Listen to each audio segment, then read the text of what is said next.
An-Nida TV menebar hikmah bersandar Al-Quran dan As-Sunnah.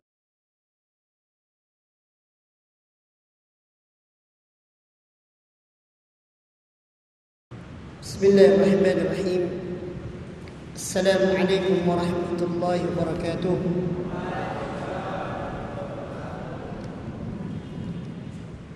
Innal hamdalillah nahmaduhu wa nasta'inuhu wa nastaghfiruh wa na'udzu billahi min shururi anfusina wa min sayyiati a'malina. Man yahdihillahu fala mudilla lahu wa man yudlil fala hadiya lahu. أشهد أن لا إله إلا الله وحده لا شريك له وأشهد أن محمدا عبده ورسوله. اللهم صل وسلم وبارك على نبينا محمد وعلى آله وصحبه ومن تبعهم بإحسان إلى يوم الدين. أما بعد. إخواني في الله rahimani wa rahimakumullah. Sungguh adalah karunia Allah Subhanahu wa taala yang terbesar, yang tidak semua hamba Allah Subhanahu wa taala mendapatkannya. Dan alhamdulillah Allah curahkan pada kita semuanya. Di saat sebagian besar mereka sibuk dengan urusan dunianya, walaupun di hari libur mereka, kita alhamdulillah bisa menyisihkan waktu di rumah Allah untuk talabul ilmi, untuk sama-sama mendengarkan kajian tentang ayat-ayat Allah, sama-sama mendengarkan penjelasan hadis-hadis Rasulullah sallallahu alaihi wasallam, yang mana gambaran seperti ini digambarkan oleh Rasulullah sallallahu alaihi wasallam dalam sebuah hadisnya, "Wa majtama'a qaumun fi baitin min buyutillah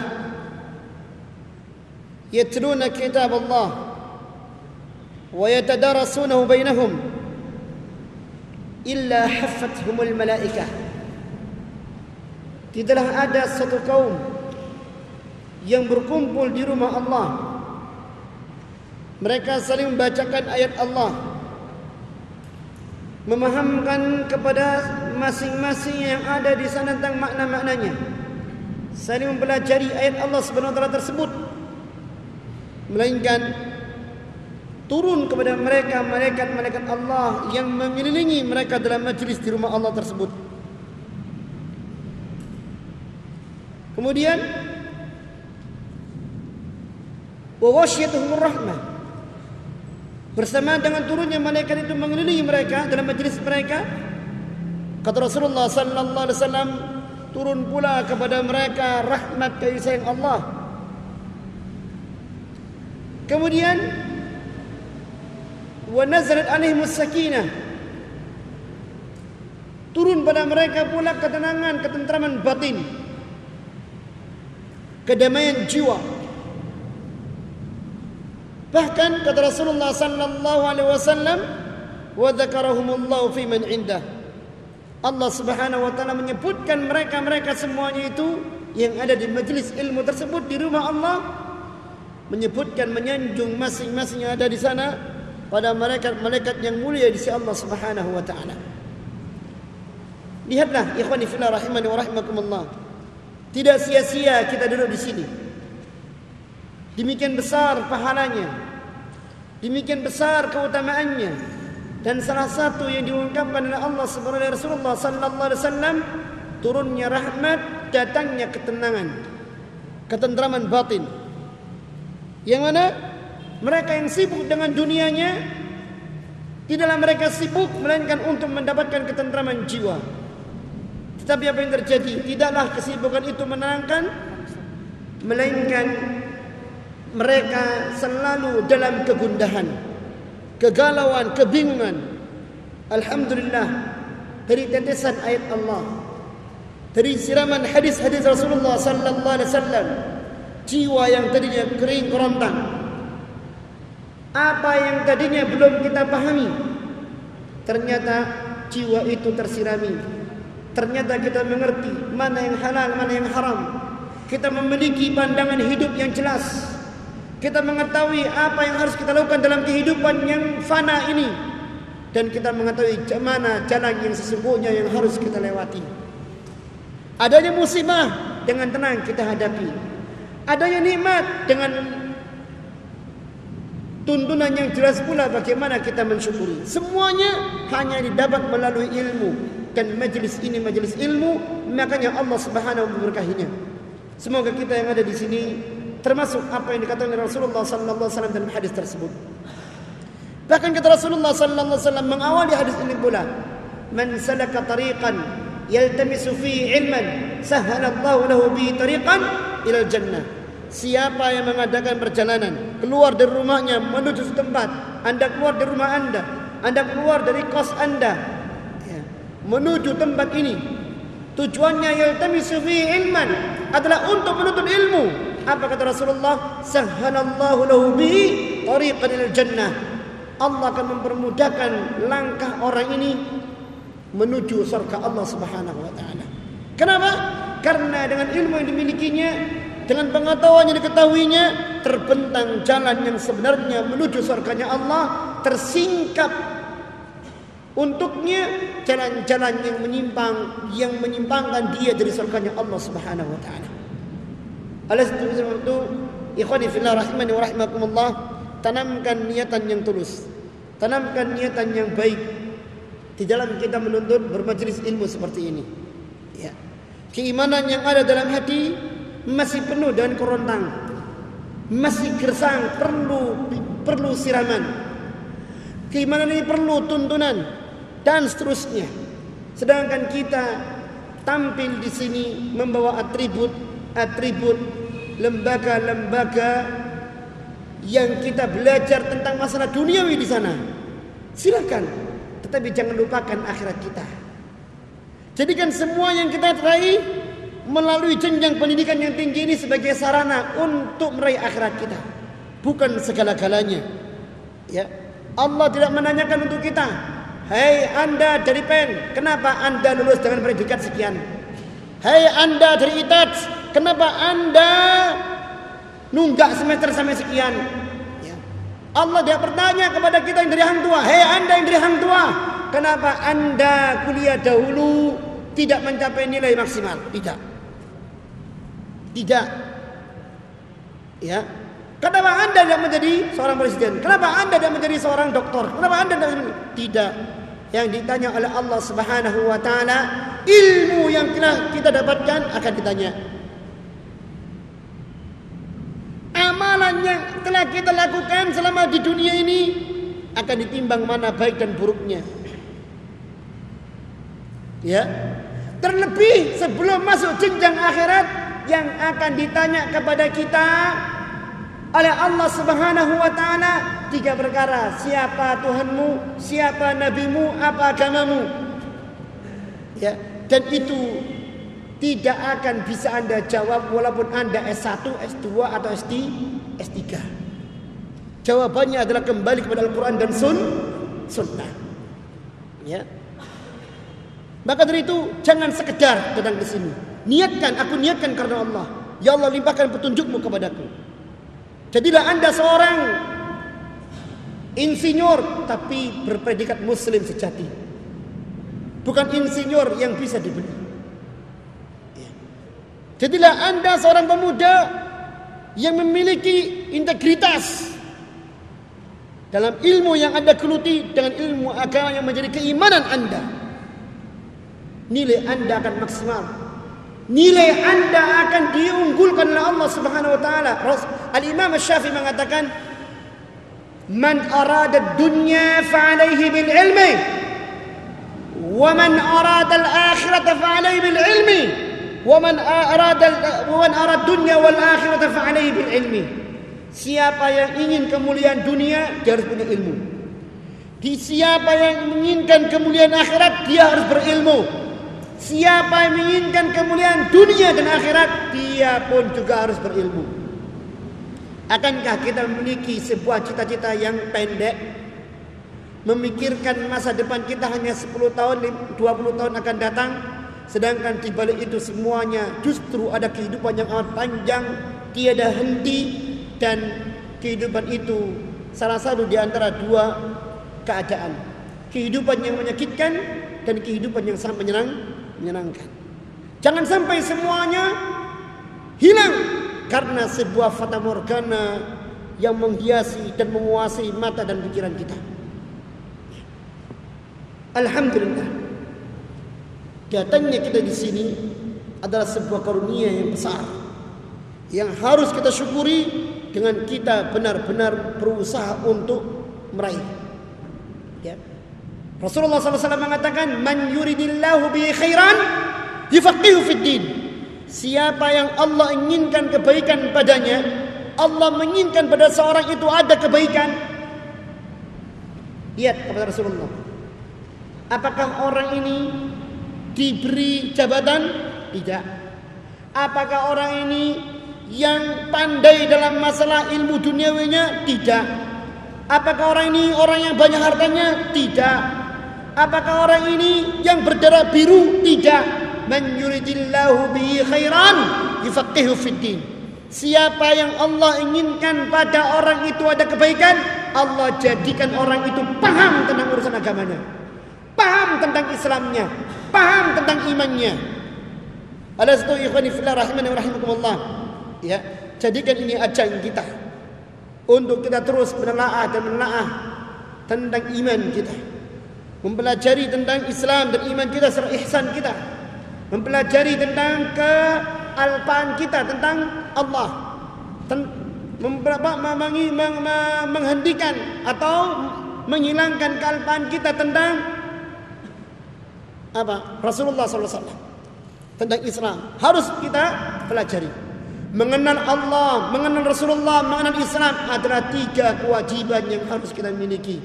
3 pertanyaan malaikat itu tidak bisa kita jawab dengan cuma hafalan. Gampang. Pertanyaannya cuma siapa Tuhanmu? Siapa?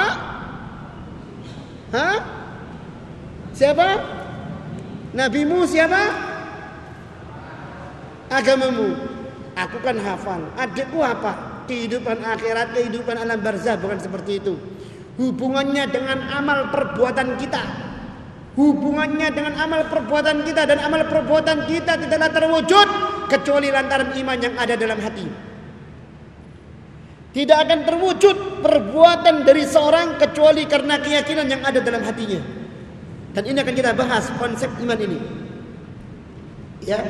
Dan kata Utsman bin Affan, ketika melihat ke sebuah kuburan, dia duduk di sampingnya, dia merenungkan sejenak, dia menangis terisak-isak sampai kemudian basahi jenggotnya.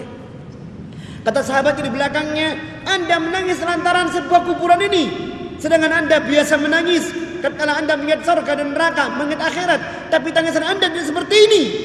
Apa jawab beliau? Inni tadakkartu qaular Rasul sallallahu alaihi wasallam. Sungguh sebenarnya aku ini teringat dengan apa yang dikatakan Rasulullah sallallahu alaihi wasallam. Innamal qabru awwalu manazil akhirati. Sesungguhnya kuburan itu adalah kampung akhirat pertama kali. Kuburan yang mungkin setiap orang di antara Anda bisa jadi memasukinya 10 menit lagi, bisa jadi memasukinya 1 jam lagi, bisa jadi masukinya 1 hari lagi, atau mungkin besok, lusa, atau mungkin pekan depan. Karena yang namanya usia misteri. Usia itu misteri. Tak ada yang bisa menjamin kehidupan kita. Apa kita akan menuntaskan kuliah, atau kita malah diusung oleh teman-teman kuliah menuju liang lahat. Pertanyaannya 3, dan jawabannya tergantung amalan kita. Kata Utsman bin Affan, sesungguhnya kuburan itu kampung akhirat pertama kali. Fa inna jafihi fama ba'dahu aisar minhu. Bila dia lolos, berhasil menjawab 3 pertanyaan 2 malaikat itu, maka yang selanjutnya akan lebih mudah baginya untuk melaluinya. Kampung akhirat yang selanjutnya akan lebih mudah bagi dia. Akan tapi wa illam yanju, bila dia tidak lolos di kampung barzahnya, di alam kuburnya, menjawab 3 pertanyaan malaikat itu, maka dia untuk selanjutnya akan lebih sengsara. Makanya beliau menangis. Ikhwani fillah rahimani wa rahmakumullah. Ya, ini mukaddimah kita. Kenapa kita belajar? Kenapa kita harus berbekal dengan iman dan Islam? Kenapa kita harus berbekal dengan ilmu? Karena keutamaan ilmu itu sendiri dan butuhnya kita kepada ilmu. Ilmu akhirat kita, ilmu tentang iman kita kepada Allah, kepada Rasulullah, kepada Islam ini sendiri. Baik. Di hadapan kita ada kitab tauhid jilid yang kedua. Ya. Silakan bagi Anda yang punya kitabnya ini dibuka. Di hadapan kita ini ada kitab tauhid jilid kedua. Yang mana tentang pembahasan iman akan dibahas di sini. Dan dari sinilah kita akan membangun konsep iman kepada Allah, kepada Rasulullah sallallahu alaihi wasallam, kepada Islam itu sendiri, serta kepada rukun iman-iman yang lainnya. Ya, dengan konsep yang didasarkan kepada Al-Quran dan Sunnah Rasulullah sallallahu alaihi wasallam. Jangan sampai kita menjadi orang yang membangun konsep imannya secara naluri,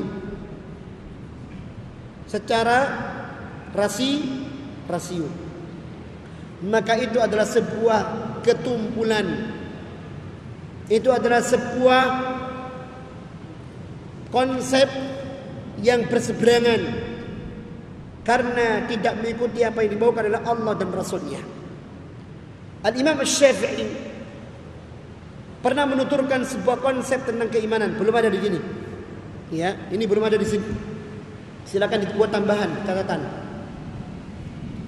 Ketika menjelaskan tentang konsep keimanan, beliau mengatakan, dan ucapan ini dinukil oleh Syekh Muhammad bin Shalih Al-Utsaimin dalam kitabnya Syarah Lum'atul I'tiqad. Kata beliau, amantu billah, aku beriman kepada Allah, wa bima jaa'a 'anillah, serta aku beriman kepada apapun yang datang dari Allah, ala muradillah, menurut kehendaknya Allah. Ya, 3 kategori iman kepada Allah. Aku beriman kepada Allah, kata beliau, dan aku beriman kepada apapun yang datang dari Allah, ala muradillah, menurut kehendak Allah. Yang kedua, wa amantu bi Rasulillah, aku beriman kepada Rasulullah, wa bima ja'an Rasulillah, dan aku beriman kepada apapun yang datang dari Rasulullah menurut kehendaknya Rasulullah sallallahu alaihi wasallam. Ini konsep dasar membangun iman kepada Allah Subhanahu wa taala. Mengimani Allah, mengimani apa yang datang dari Allah, dan dijadikan iman itu sesuai dengan kehendaknya Allah. Halal kata Allah, halal kata kita. Haram kata Allah, haram kata kita. Ya. Demikian pula membangun iman kepada Rasulullah sallallahu alaihi wasallam menurut dasar yang datang dari Rasulullah sallallahu alaihi wasallam dan dipahami menurut kehendaknya Rasulullah sallallahu alaihi wasallam. Halal kata Rasulullah, halal kata kita. Haram kata Rasulullah, haram kata kita. Bukan kemudian sebagaimana yang banyak diungkapkan oleh kaum muslimin, mengiman kepada Allah, beriman kepada Rasulullah, kemudian memakai apa yang datang dari Allah, memakai apa yang datang dari Rasulullah, tapi menurut prediksinya, menurut pemahamannya, tidak. Ya. Memutarbalikkan ayat, memutarbalikkan hadis, ya tidak. Ya, tapi yang harus kita lakukan ala muradillah, ala murad Rasulillah. Baik. Kita buka halaman kedua. Tentang definisi iman. Apa yang dimaksud dengan iman? Apa yang dimaksud dengan iman?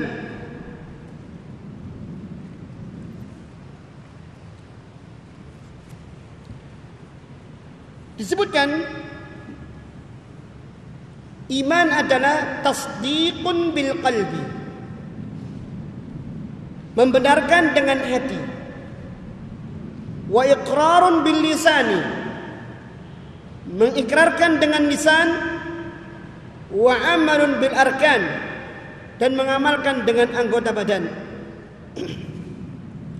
Ini konsep iman.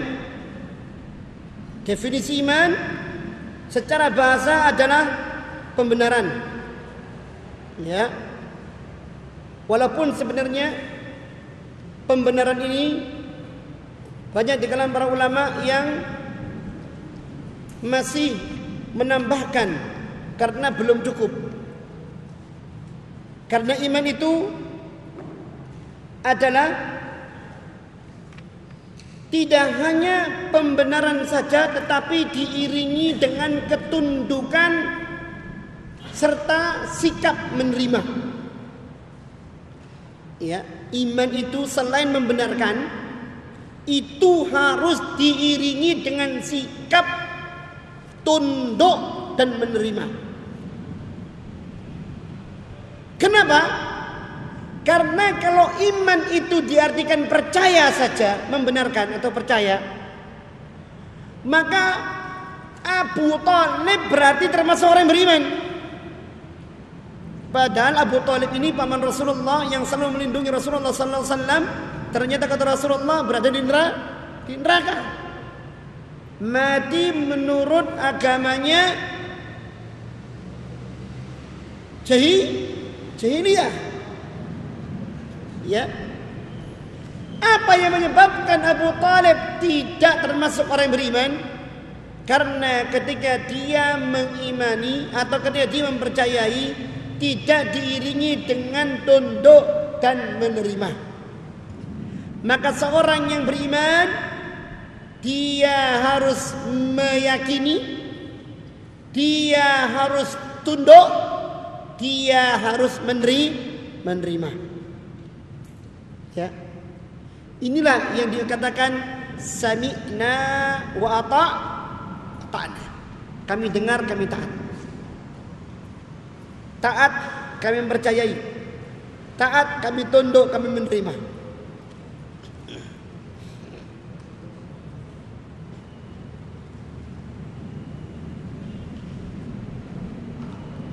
Ikhwani fillah rahimani wa rahimakumullah.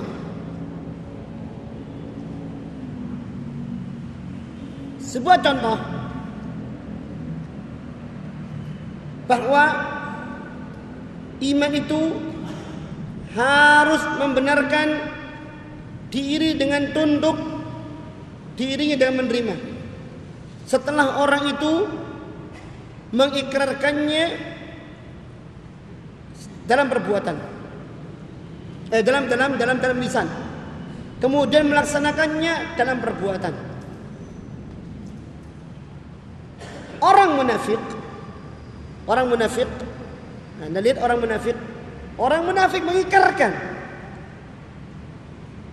mengikrarkan ucapan mereka, asyhadu an la ilaha illallah wa asyhadu anna muhammadar rasulullah. Orang munafik melaksanakan. Ini belum sudah. Ya sudah. Orang munafik melaksanakan sholat. Orang munafik juga jihad bersama Rasulullah sallallahu alaihi wasallam. Tapi ternyata walaupun zahirnya sama, yang membedakan adalah hati mereka. Al-qabul, mempercayai dan menerima dengan hati serta tunduk sepenuh hati, tidak ada pada diri orang munafik. Mereka mengucapkan kalimat syahadat adalah keterpaksaan. Mereka salat, mereka puasa, ya, mereka jihad adalah sebuah keterpaksaan. Maka dari situ sebuah keimanan ketika diungkapkan dengan hati, diucapkan dengan lisan, kemudian dibuktikan dengan amalan, semua itu harus mencerminkan sikap ketundukan dan sikap al-qabul, menerima. Tanpa ada tunduk, tanpa ada qabul, tanpa ada ridha, ya, semua akan mentah dari makna iman yang sebenarnya. Kita berarti orang mukmin, orang muslim, ketika mengimani apa yang datang dari Allah Subhanahu wa taala, ketika datang syariat apapun bentuknya perintah, maka kita harus menerima perintah itu dengan hati yang lapang. Kita tunduk pada perintah tersebut, kita menerimanya dengan sepenuh raga kita, dengan sepenuh jiwa kita, kita laksanakan dengan penuh keikhlasan. Nanti insya Allah akan ada penjelasannya. Ya. Tidak boleh ada sebuah kebencian kepada syariat tersebut, karena kebencian yang ada bukan cerminan keimanan yang harusnya ada. Cerminan kebencian bukan cerminan dari orang-orang yang beriman dengan sebenarnya. Cerminan kebencian adalah cerminan dari orang-orang yang munafik, yang zahirnya mengaku iman tapi batinnya benci kepada Islam. Ya. Kita lanjutkan lagi. Adapun dalil-dalil Anda telah mendapatkannya, ya. Dalil-dalil itu bisa Anda baca sendiri. Salah satunya dalil yang ketiga, Rasulullah sallallahu alaihi wasallam mengatakan, al-imanu bid'un wa sab'una syu'bah. Iman itu, lihat halaman keempat, ya, nomor 3. Al-imanu bid'un wa sab'una au bid'un wa sittuna syu'bah. Iman itu ada 73 cabang atau 63 cabang. Fa afdaluha qaulu la ilaha illallah. Yang paling utama dari iman itu atau paling tinggi derajatnya adalah ucapan la ilaha illallah, ikrar tentang la ilaha illallah yang muncul dari hati paling dalam, diungkapkan dengan lisan, ya, diungkapkan dengan lisan. Wa adnaha imatatul adha 'anit tariq, dan yang paling rendah adalah menyingkirkan halangan dari tengah jalan. Wal haya'u syu'batun min iman, bahkan perasaan malu pun merupakan bagian dari iman itu sendiri. Coba Anda perhatikan. Dari hadis ini Rasulullah sallallahu alaihi wasallam menggambarkan jumlah iman yang demikian banyak, karena cabangnya demikian luas. Dari semuanya ini bila kita runtut, bila kita pilah-pilah, maka kita akan dapatkan ada perkara iman yang mencakup perkara anggota badan, ada perkara iman yang masuk di dalam hati. Contoh, kalimat la ilaha illallah lisan, betul? Tapi kalimat itu akan mungkin muncul dan ungkapan ikrar itu akan mungkin diterima kecuali dengan adanya kepercayaan dalam hati. Kemudian sifat malu. Sifat malu adalah amalan hati. Ya. Jujur adalah amalan hati.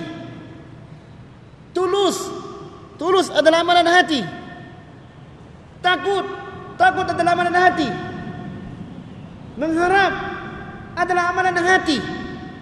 Dan semuanya masuk dalam kategori iman dengan tingkatan-tingkatannya. Demikian pula dalam 73 cabang ini atau 63 cabang ini, ada pula yang masuk dalam dalam amalan-amalan zahir, menyingkirkan halangan dari jalan. Amalan zahir bisa terlihat, ya. Amalan zahir bisa terlihat.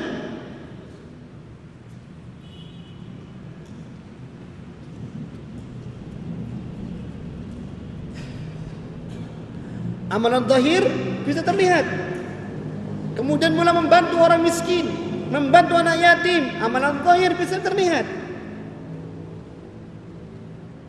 Termasuk pula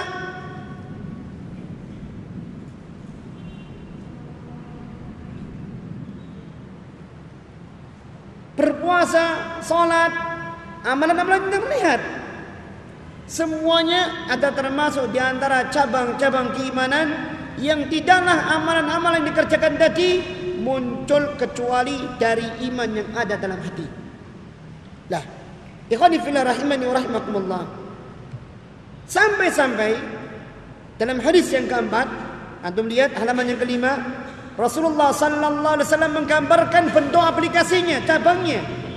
Kata Rasulullah, "Man ra'a minkum munkaran falyughayyirhu biyadihi." Siapa di antara kalian melihat kemungkaran, maka rubahlah kemungkaran itu dengan tangannya. Fa in lam yastati, bila dia tidak mampu, fa bilisanihi, maka dia harus ingkari kemungkaran itu dengan lisannya. Fa in lam yastati fa biqalbihi, bila dia pun tidak mampu, maka ingkari kemungkaran itu dengan hatinya. Wa dzalika dha'ful iman, yang demikian itu adalah iman yang paling lemah. Adalah iman yang paling lemah. Bahkan kata Rasulullah, "Walaysa wara'a dzalika min khardalin min iman."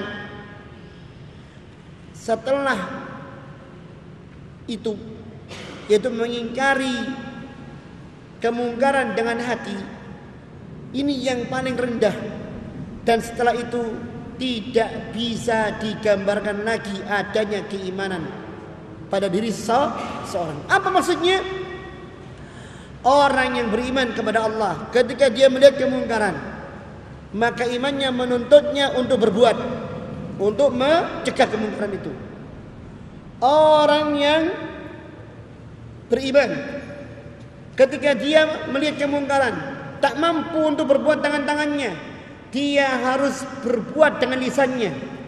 Ini gambaran-gambaran aplikasi iman yang disebutkan dalam hadis sebelumnya. Ya. Demikian pula orang ketika tak mampu semuanya itu, dalam hatinya harus ada ungkapan mengingkari. Dia lemah, tak punya tenaga, tak punya ilmu yang cukup untuk mengingkari, maka dia ingkari kemungkaran itu dengan hatinya. Dan mengingkari kemungkaran dengan hati, semua orang bisa melaksanakannya, mulai orang yang paling tua sampai anak kecil yang sudah tamyiz. Ya. Tidak ada yang tidak bisa mengingkari kemungkaran dengan hati. Tidak ada yang bisa. Tidak ada yang tidak bisa. Semuanya pasti bisa. Makanya siapa yang tidak mengingkari kemungkaran dengan hatinya, apa kata Rasulullah? "Walaysa wara'a dzalika min khardalin min iman." Tidak ada keimanan sedikit pun pada diri orang itu setelahnya. Makanya Anda kalau melihat kemungkaran di kampus, tidak bisa mencegah, nuturin. Ya, cegah itu temannya itu. Ya akhi, tidak pantas seperti itu. Dengan kalimat yang santun, dengan kalimat yang sopan. Anda ajak, Anda sampaikan ayatnya, Anda sampaikan hadisnya. Anda ajak dia berbicara empat mata, bukan depan orang lain. Empat mata bukan muridnya Tukul loh ya. Ya. Anda ajak bicara empat mata. Kenapa? Kemarin saya bilang Anda seperti ini dan seterusnya. Kemarin dan yang lainnya Anda seperti ini. Kenapa? Ya. Anda kan bukan mahramnya. Kok kemudian berani dekat-dekat dengannya? Ya. Kalau memang ada rasa takut kepada Allah, ya tentunya tidak akan mungkin seperti itu. Ya. Karena tidak ada dua orang yang bukan mahramnya berkumpul, melainkan yang ketiga pasti syaitan. Jangan. Enggak kok, saya cuma ini, saya lo tujuannya untuk dakwah. Ya. Saya tujuannya udah dakwah. Lo dakwah kok dipersempit? Dakwah kan harus lebih luas. Masa dakwah hanya untuk si dia? Di mana ini tuntunannya? Ya. Tuntunnya di mana? Kok dakwah kemudian hanya untuk si dia? Iya, tapi omongan saya nasihat bagus. Malam-malam SMS, sudah sholat malam. Orang tidur jam 3 malam di SMS atau di WhatsApp. Ya. La ilaha illallah. Apa ini? Jangan. Ya. Sudah serahkan semuanya kepada Allah. Allah berjanji dan Anda harus yakin. Ini salah satu bentuk aplikasi iman kepada Allah SWT dalam surah An-Nur. Ya, dalam surah An-Nur. Saya lupa ayatnya, 20 ke atas ayat ini. Ya, sekitar 20 ke atas ayatnya. Allah mengatakan, At-thayyibatu lit-thayyibin. Wanita yang baik pasti untuk laki-laki yang baik. Wat-thayyibuna lit-thayyibat. Dan laki-laki yang baik pasti untuk wanita yang baik. Sebaliknya, wal khabithatu lil khabithin. Wanita yang jelek untuk laki-laki yang jelek. Wal khabithuna lil khabithat. Dan laki-laki yang jelek untuk wanita yang jelek. Bukan rupa, ya, tapi hatinya, imannya, ya. Sudah. Tawakkal ala Allah. Serahkan semuanya kepada Allah. Kalau mau berdoa silakan, doa tidak terlarang kok. Ya. Tetapi jangan kemudian menimbulkan fitnah yang lebih mendalam. Serahkan. Di sini kita mempraktekkan iman. Ya. Kalau memang itu jodoh Anda, tidak akan kemana-mana. Kalau bukan jodohnya, Anda pun tak akan kecewa. Karena apa? Hati tak pernah terikat terlalu dalam. Dan Rasulullah mengatakan, walaupun sedih, kata Rasulullah SAW apa? Ma min mu'minin yusibu, ma min musibatin yusibul mu'minah. Tidak ada sebuah musibah yang menimpa orang mukmin. Thumma yaqulu, kemudian dia berdoa, Allahumma ajurni fi musibati hadhihi wa akhlufni khairan minha. Ya Allah, berikanlah kepadaku pahala dari musibah yang menimpaku ini dan berikan aku pengganti yang lebih baik darinya. Apa kata Rasulullah? Allah pasti akan berikan pahala kepadanya dan akan berikan pengganti yang lebih baik. Ya, yakinkan itu. Ya, yakinkan itu. Jangan hidup di alam fata morgana, di alam fantasi. Ku bawa bintang-bintang, ku persembahkan rembulan, kata Dol Sumbang. Ya, bohong. Ya, tinggalkan. Kita hidup dalam realita. Kita menikmati hati, hidup dengan hati yang penuh iman. Tidak ada ketentraman di dalam kita menjalani hidup kecuali hidup dengan iman. Apa kata Rasulullah SAW? Ajaban li amrin muslim. Sungguh sangat mengagumkan keadaan orang muslim itu, orang mukmin itu. Kalau dia mendapatkan kenikmatan, kelapangan, dia bersyukur, itu bagus buat dia. Sebaliknya kalau dia mendapatkan kesusahan, kesempitan, dia sabar, itu ternyata bagus buat dia. Tidak ada yang bencana. Bencana apa? Ya, sedih silakan. Tapi paling itu 1 hari, 1 jam, 2 jam, 1 hari, 2 hari. Selanjutnya tataplah masa depan. Apa kata Rasulullah SAW? Ini aplikasi-aplikasi imanan ini. Ini aplikatif dari menjalankan iman. Kata Rasulullah SAW, ihris ala ma yanfa'uka. Bersemangatlah Anda berbuat untuk meraih apa yang membawa manfaat bagi Anda. Ustaz, yang membawa manfaat bagi saya itu dia. Misalkan, ya akhi, yang lalu biarlah berlalu. Doakan semoga Allah memberkahinya. Bukankah seorang muslim mencintai semua muslim? Dan jangan Anda nodai cinta Anda dalam arti yang sempit. Jadikan cinta dalam arti yang luas. Dan Rasulullah SAW mengatakan bahwa siapa yang mendoakan man da'a li akhihil muslim inda dhahril ghiyab, maka malaikat pun akan mengamininya dan akan mengatakan walaka bimithlin. Siapa yang mendoakan seorang mukmin dengan doa yang baik ketika dia enggak ada, didoakan, malaikat akan mengamininya dan berdoa, semoga engkau mendapatkannya pula. Semoga engkau mendapatkannya pula. Coba, di sinilah tantangan iman dipertaruhkan. Sedih dalam kehanyutan yang fana atau menatap masa depan yang senantiasa penuh makna. Jadi orang jangan pecundang. Jadi orang yang selalu optimis, bukan pesimis. Jadi orang selalu optimis. Dan orang yang optimis adalah orang yang memandang masa depannya. Ya. Rasulullah mengatakan, ihras ala ma yanfa'uk. Bersemangatlah Anda untuk meraih apa yang membawa manfaat bagi diri Anda. Wasta'in billah. Minta tolong kepada Allah. Fala ta'jiz. Jangan Anda lemah. Baru satu ujian cengeng. Ya, jangan. Jangan. Apa enggak boleh sedih? Boleh. Sedih itu boleh. Tapi yang tidak boleh berlebih-lebihan. Ya. Berlebih-lebihan. Ya.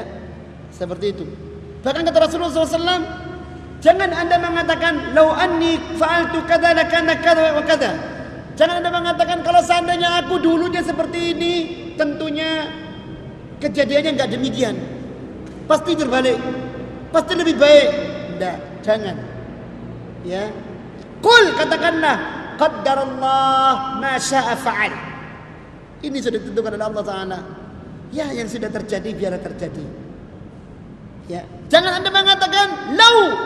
Jangan Anda mengatakan kalau saja dulunya ya. Seumpamanya andai kata dahulu. Jangan. Fa innal lau taftahu abwaab syaitan. Karena lau itu ucapan andai kata seumpamanya jika lau itu membuka pintu syaitan seluas-luasnya yang menggerogoti iman Anda. Ya. Baik. Ingat sekali lagi, salah satu tantangan keimanan, melihat kemungkaran dia rubah dengan tangannya. Melihat kemungkaran dia rubah dengan lisannya bila tak mampu, dengan tangan. Melihat kemungkaran dia rubah dengan hatinya. Dan tidak ada yang merasa tidak mampu dengan hatinya. Karena itu pengingkaran yang setiap orang bisa melakukannya. Walaupun orang itu tertindas, walaupun orang itu terbelenggu, dia tetap bisa mengingkari keimanan itu dengan hati. Lihat sahabat Rasulullah SAW. Kemungkaran merajalela di mata mereka. Bahkan mereka ketika ingin menunjukkan imannya, ingin menunjukkan Islamnya, disiksa, diintimidasi. Ya. Tapi apa yang terjadi? Ketika mereka tidak mampu mengingkari kemungkaran itu dengan tangan, tidak mampu mengingkari kemungkaran itu dengan lisan, mereka mengingkarinya dengan hati. Walaupun tubuh tersakiti, tapi iman dalam hati tetap menancap. Ya, tetap menancap. Tak pernah goyah sedikit pun. Baik. Kemudian kita buka pasal yang kedua, hakikat keimanan. Hakikat iman. Sebelum kita menjelaskan ayat ini, kita merujuk kepada ucapannya Imam Syafi'i tadi, apa? Aku beriman kepada Allah, beriman kepada Rasul, apa yang datang dari Allah menurut kehendaknya Allah. Aku beriman kepada Rasulullah dan beriman kepada apapun yang datang dari Rasulullah menurut kehendaknya Rasulullah SAW. Yang datang dari Allah, Al-Quran salah satunya. Yang datang dari Allah, takdirnya, betul? Nah, yang datang dari Rasulullah SAW apa? Hadis-hadisnya. Dan aku jadikan imanku kepada Allah dan Rasulnya, ya, menurut sebagaimana apa yang diinginkan oleh Allah dan Rasulnya. Artinya, dalam bicara hakikat keimanan, konsep keimanan hakikatnya tidak ada celah bagi kita untuk membuat konsep iman sendiri. Ya. Konsep iman ini idaan, tunduk. Konsep iman itu al-qabul, menerima. Ridha. Ya. Yang mana semuanya itu diawali dengan meyakini. Lah, kita lihat salah satu dari dalil dalam Al-Quranul Karim yang membicarakan masalah ini. Yang mana orang yang punya iman itu ketika dia meyakininya, dia tunduk, dia menerimanya, ya, dengan sepenuh hati, ya. Dan kemudian membangun imannya menurut apa yang diinginkan Allah dan Rasulnya, berdasarkan apa yang datang dari Allah dan Rasulnya, diungkapkan dalam firman Allah Subhanahu Wa Taala surah Al-Anfal, ya, ayat 2 dan 4. Kata Allah Subhanahu Wa Taala, innamal mu'minuna alladzina idza dzukirallahu wajilat qulubuhum. Lihat orang ayat ini. Lihat ayat ini. Ini salah satu dasar bukti tentang keimanan yang ada pada diri seorang. Kata Allah, sesungguhnya orang-orang yang beriman, dan perlu Anda ketahui kata-kata innama itu. Lihat pada buku Anda, innama. Kata-kata innama itu dalam konsep bahasa Arab, tata bahasa Arab, memberikan makna al-hasr. Al-hasr itu menyempit, artinya tidak bisa dibiaskan kepada makna yang lain. Tak tahu istilah dalam bahasa Indonesia apa?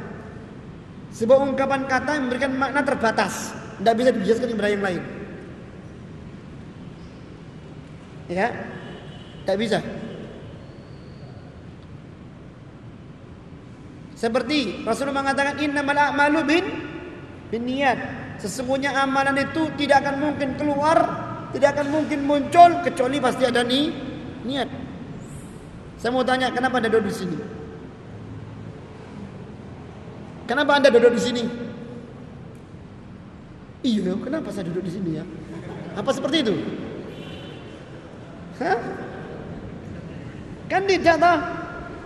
Ada niatan yang mendorong Anda duduk di sini, keluar dari rumah, bawa buku atau apa, pasti ke sini, langkah kaki menuju sini. Ada niatan ke sini. Tidak akan mungkin muncul sebuah perbuatan tanpa ada niat. Kita di luar konteks masalah ini, perbuatan yang nggak sengaja, ya, perbuatan nggak sengaja. Niatnya nyingkirin kursi, ternyata nyaduk orang di belakang. Apa niatnya nyaduk? Enggak, bukan itu, ya. Itu dalam konsep ini. Nah, kata-kata innama seperti itu, memberikan makna yang menyempit. Kata Allah Subhanahu wa taala, innamal mu'minun, sesungguhnya orang-orang yang beriman itu mereka adalah alladzina idza dzukirallahu wajilat qulubuhum. Bila disebutkan nama Allah, gemetarlah hati mereka. Gemetar. Gemetar ini muncul rasa takut, tersentak, ya, tersadarkan dari khilafnya. Ittaqillah ya akhi. Mas, ngapunten. Mbok ya sampean wedi nang nggone Allah Subhanahu wa taala. Kalau bahasa Jawa, mbok ya sampean eling pangeran. Itu bahasa Jawanya. Mbok ya sampean eling pangeran. Eling nang ngene sing dukur. Astagfirullah. Ingat Allah. Kalau bahasa Arabnya ittaqillah ya akhi. Takutlah Anda kepada Allah. Ya. Kata-kata Allah yang keluar dari lisan seorang menusuk hatinya yang paling dalam, membongkar kekhilafannya, sehingga dia tersadarkan. Wajilat qulubuhum. Kenapa? Karena nama Allah demikian agung dalam hatinya. Karena dia telah menundukkan hatinya kepada Allah setunduk-tunduknya dan menerima apapun dari Allah Subhanahu wa taala dengan penuh ketaatan. Makanya ketika diingatkan kepada Allah Subhanahu wa taala, wajilat qulubuhum. Kalau orang itu dalam hatinya tidak ada iman, diingatkan, eling lo ya. Alah, gak usah alim-alim. Ya. Ada lagi mengatakan ketika diingatkan, ini bukan masjid. Ini bukan masjid. Ini ungkapan orang-orang yang kotor hatinya. Bahkan bisa jadi imannya saat itu tergadaikan. Dan orang-orang yang memiliki iman yang sebenarnya, yang imannya diakui oleh Allah Subhanahu wa taala, cirinya kalau diingatkan tentang Allah, gemetar hati mereka. Yang kedua, wa idza tuliyat alaihim ayatuhu zadatuhum imana.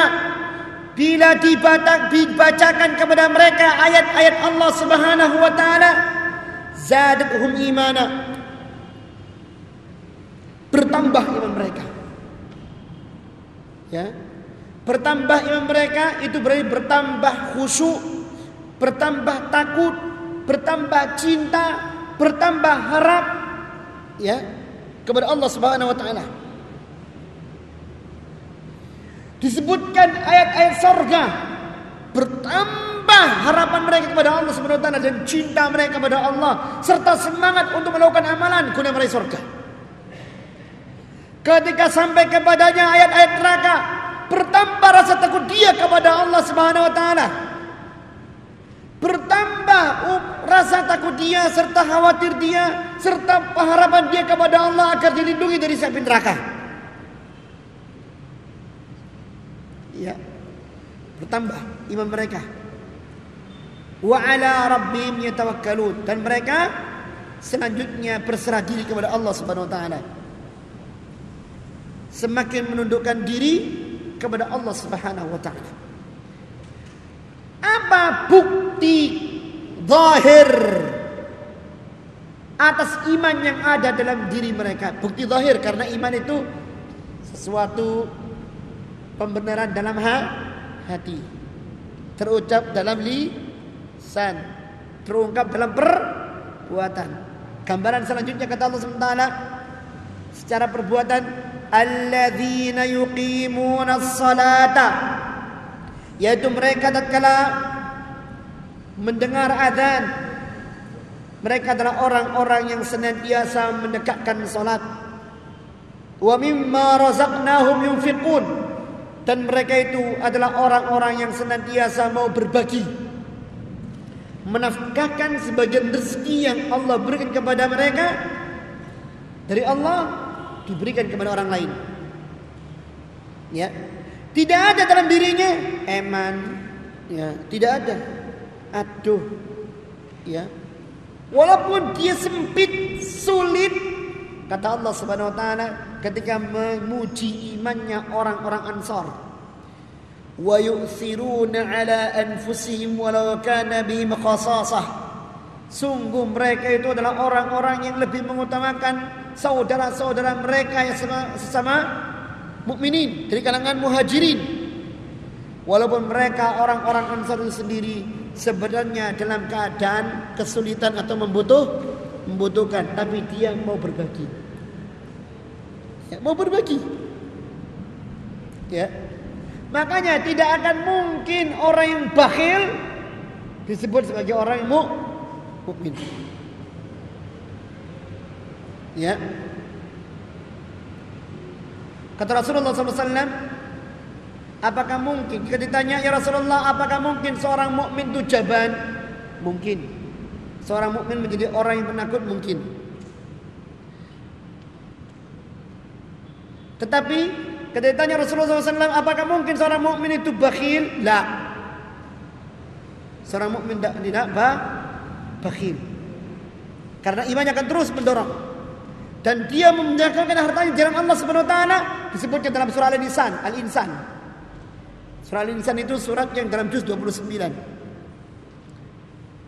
Kata Allah Subhanahu wa taala, wa yut'imuna ala hubbihi miskina wa yatima wa asira. Mereka suka mendapatkan hartanya di jalan Allah, diberikan kepada orang-orang miskin, diberikan kepada anak yatim, diberikan kepada mereka-mereka yang tertawan, yaitu orang-orang di penjara.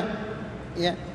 Dan mereka mengatakan, innama nut'imukum liwajhillah, kami berbuat demikian itu karena mengharapkan wajahnya Allah. La nuridu minkum jazaan wala syukura, kami tak butuh terima kasih kalian atau balasan budi kalian, tidak. Orang sekarang kan enggak, ya. Biyen dikai-kai saiki lali. Ada tendensi duniawi. Kau tak tolong aku, so mengerti menurut kau nolong aku. Tak usah. Di sisi Allah lebih mulia, lebih pahala, lebih besar pahalanya. Coba Anda mendapatkan ganti 700 kali lipat, ya, atau Anda pilih Anda mendapatkan pengganti yang sama atau lebih kecil. Pilih yang mana? 700 kali lipat. Di sisi Allah Subhanahu wa taala. Ya. Apa kata Allah Subhanahu wa taala? Perhatikan ayat ini. Ulaika humul mu'minuna haqqan. Mereka itulah orang-orang yang mukmin yang sebenarnya. Saya mau tanya, sudahkah di antara kita ini ketika ada berkumandang Allahu Akbar, tersentak jiwanya rindu melaksanakan salat? Atau pasang earphone, ya, main HP, ya. Ayo. Kalau masih ada di antara kita azan berkumandang, dia tidak dalam kesibukan yang menghalangi dia dari menunaikan salat berjamaah di masjid, maka perlu dipertanyakan imannya itu. Kuliah nggak ada, ya, tidak terikat oleh apapun, kesibukan bisa ditinggalkan, tidak ke masjid, azan berkumandang. Berarti ketika dia mendengar nama Allah, hatinya tidak bergetar. Ya, benar ini. Ya Allah, alhamdulillah azan. Jangan kemudian ketika azan bukan orang, aduh azan rek. Seakan-akan sholat ini penghalang. Jangan. Ingatlah, Anda hidup perlu dan amat membutuhkan pertolongan. Dan kalau ada pertolongan bertingkat-tingkat, Anda pasti memilih tingkatan yang paling tinggi. Saya mau tanya, kartu paling laris kartu apa? Kartu ini loh, HP paling laris kartu apa? Gak usah sebutkan ininya, produknya, ciri-cirinya. Murah, daya murah, super cepat, orang lelet. Terus unlimited, ya unlimited toh? Betul enggak? Murah, cepat, unlimited, unlimited. Wah, Cak Soroni ngomong. Terus, ayo. Bisa diakses di mana saja. Wah, jaringan luas berarti. Bes itu toh, murah. Wah, masya Allah, ada bonus lagi.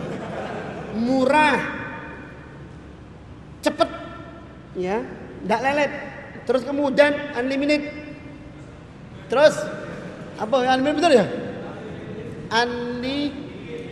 Unlimited ya, apa? Unlimited gak relevan. Sudah lupa bahasanya. Terus apa lagi?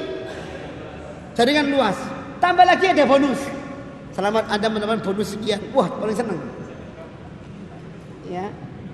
Betul enggak? Kalaupun ada dikejar. Bahkan meskipun kartu kita ini kartu terkenal, mau ganti kartu demi bonus itu, demi fasilitas tersebut. Betul enggak? Lah iya. Untuk masalah dunia ini kok cepat sekali. Tapi untuk akhirat kita sendiri kita lambat. Otak kita ini gak nyambung. Coba kita kerja, kita menghadapi kuliah, kita menghadapi masalah dalam kehidupan kita ini. Mana PR, mana ini. Ya. Kita perlu akses cepat, bahkan super cepat. Kita membutuhkan bantuan super cepat, super kilat, betul. Dan yang membantu kita pun unlimited. Ketika memberi nggak ngasih, apa sih benar? Unlimited ya? Unlimited. Yes, nggak terbatas gitu lah. Sero nih, Sven. Apalagi aksesnya luas. Saya di sini bisa berdoa, di sana bisa berdoa, saya bisa berdoa di gunung, di lembah, dimanapun juga saya bisa. Siapa ini? Allah Azza wa Jalla. Kenapa otak kita nggak nyambung ke sana? Ya, adzan berkumandang, Mas, waktunya ngecas. Betul enggak? Mas, waktunya ngecas. Ngedrop Anda ini, ibarat sinyal Anda sudah drop, dicas oleh adzan. Ya, coba baterai, waduh mau habis, bingung golek konco. Ya, bingung boleh colokan. Adzan berkumandang santai wae. Padahal imannya sudah gontai. Gontai. Anda lihat kepada Allah Subhanahu wa taala. Anda membutuhkan pertolongannya. Anda selalu dalam keadaan sangat bodoh. Allah Azza wa Jalla, kenali Allah Subhanahu wa taala. Bila Allah beri tanpa batas, Sinyalnya kuat dimanapun anda berada, Allah selalu bersama anda. Wa idza sa'alaka ibadi anni fa inni qarib. Ya. Al-Baqarah 186. Bila hambaku tanya kepadamu wahai Muhammad tentang dirimu, katakan diriku dekat. Awet dhewe kadang aduh ada sinyal rek. Metu di apa namanya? Towernya itu cari. Iya, enggak ada sinyal. Anda punya sinyal. Allah Subhanahu wa taala Maha Kuat. Wa idza sa'alaka ibadi anni fa inni qarib. Bila hambaku bertanya kepada Muhammad tentang diriku, katakan aku di dekat. Ujibu da'watad da'i idza da'an. Aku mengabulkan doanya orang senantiasa memanjatkan tangannya kepadaku, berdoa kepadaku. Syaratnya falyastajibu li wal yu'minu bi. Hendaknya mereka mendatangi seruanku, mendatangi perintahku, mendatangi panggilanku, beriman kepadaku, la'allahum yarshuduna, karena mereka mendapatkan petunjuk. Selama ini bagaimana? Masjidnya ya tetap 2 shaf. Salat 5 waktu 2 shaf. Ya. Kalau dihitung 2 shaf itu enggak sampai 100. Mahasiswanya 1000. Kemana sisanya? Ya. Coba. Lebih-lebih Anda ketika berada di tempat yang sangat membahayakan, di laut. Kalau Anda di laut, siapa yang bisa menemukan Anda? Jangan sombong dengan kapal yang besar. Yang mengatakan Titanic, mengatakan yang menciptakan Titanic, Tuhan pun tidak bisa menenggelamkan kapal ini, mati.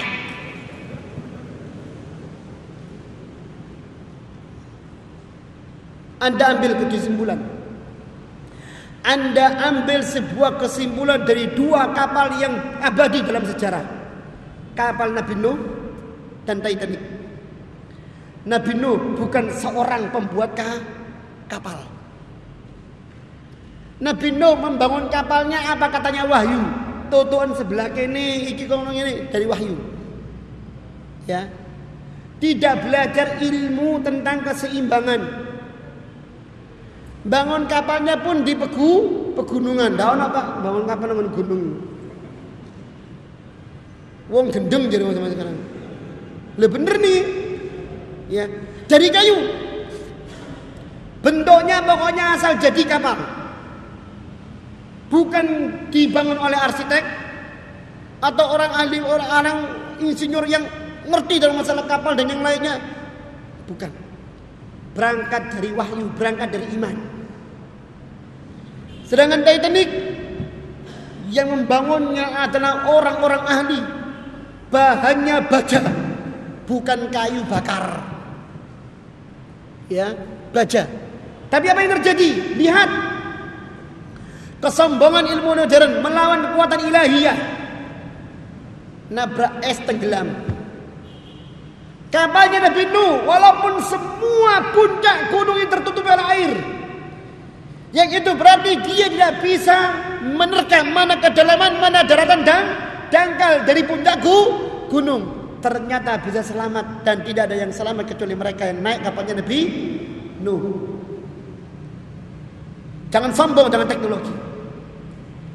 Justru kita di situ kita harus mendekatkan diri kepada Allah Subhanahu wa taala.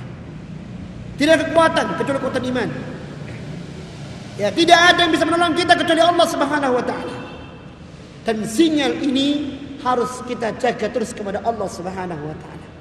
Hakikat iman kita tergantung pada sinyal yang ada dalam hati kita ini. Mendengar kalam Allah, mendengar nama Allah disebutkan, apakah dia bergemetar?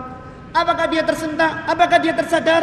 Dan ketika mendengar ayat Allah Subhanahu wa taala, apakah dia bertambah iman atau semakin cengkal? Na'udzubillah tsumma na'udzubillah. Kemudian masyarakat muslimin rahimani wa rahmatullah. Kita ambil perumpamaan yang lain antara iman dan Islam. Iman dan Islam ini, ya, iman dan Islam ini adalah dua lafaz yang bila salah satu disebutkan tanpa yang lainnya, maka kedua-dua lafaz ini masuk dalam satu lafaz tersebut. Misalkan hanya muncul lafaz Islam, iman termasuk di dalamnya. Hanya muncul lafaz iman, Islam termasuk di dalamnya. Bila disebutkan iman dan Islam berbarengan dalam satu konteks, maka tentunya kedua-duanya memiliki batasan. Iman lebih memfokuskan ke dalam perkara batin, ya, Islam lebih memfokuskan ke dalam perkara zahir. Salat, 2 kalimat syahadat, puasa, zakat, haji, ini amalan-amalan Islam, amalan-amalan zahir.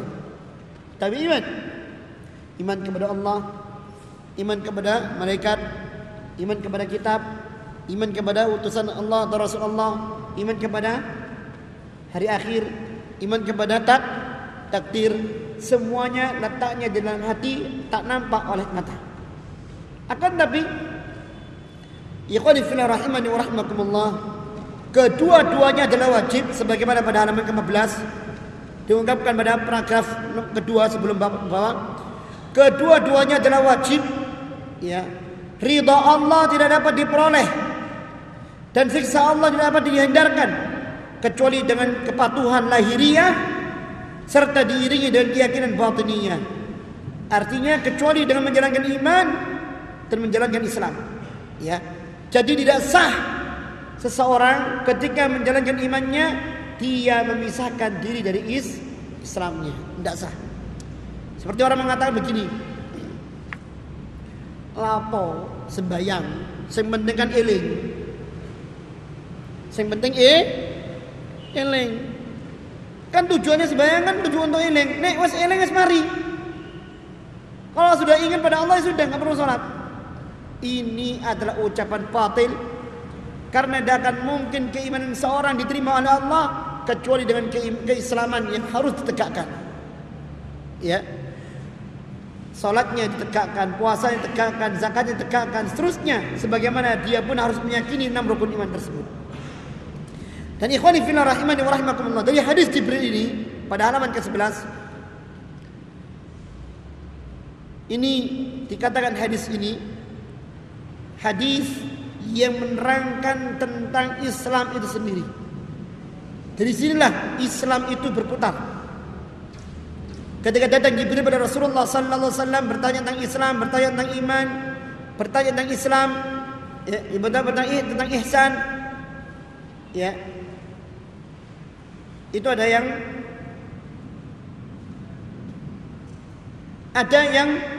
membedakan di antara ulama tingkatan-tingkatan derajat keimanan seorang di sisi Allah Subhanahu wa taala.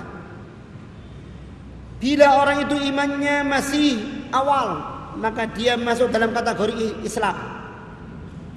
Dia tunduk, dia menerima, akan tapi kedalaman imannya belum mencapai pada derajat iman itu sendiri. Akan tapi amalnya tidak disia-siakan oleh Allah Subhanahu wa taala. Bila orang ini dalam Islamnya kemudian imannya mulai